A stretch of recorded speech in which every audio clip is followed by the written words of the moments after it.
So I'm thinking about how ships are constructed. I'm looking at aircraft carriers right now, and I'm just completely stunned that men can build these structures, these enormous ships. And I'm thinking, where does all the metal come from? How do they get it together and form it and shape it into the right parts and join all the metal parts together into the shape of a ship's hull or whatever, and then there's the landing strip on top of the deck or whatever. What amazes me is how all the materials are gathered together and then constructed.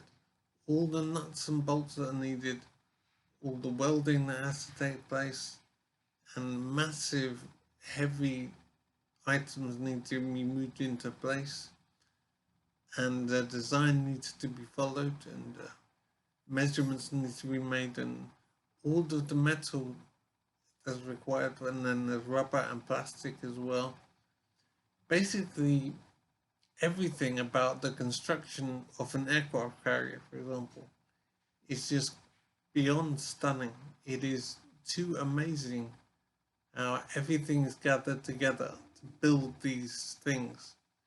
And you need cranes and all kinds of structures in place just to be able to begin to construct these things. How do you construct the hull of a ship? How do you add the landing strip? And where does all the materials that are required to build a ship come from? And how can it all be gathered together in one place?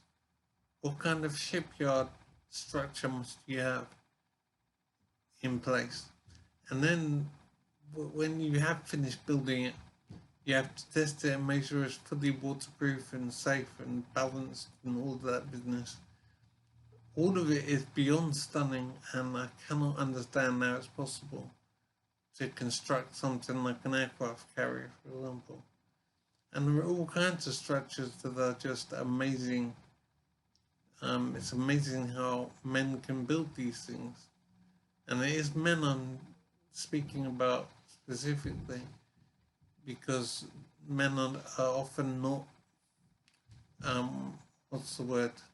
They're not recognized for the great things that they do. And men should be singled out and acknowledged for what they do in the world. And it is men who construct aircraft carriers, for example, and so many structures out there. And the house you live in, the car you drive in, it is men who make these things possible. And I'm just recognizing that fact. It is too amazing how so many structures are made. I just don't understand how it's possible to get these things together.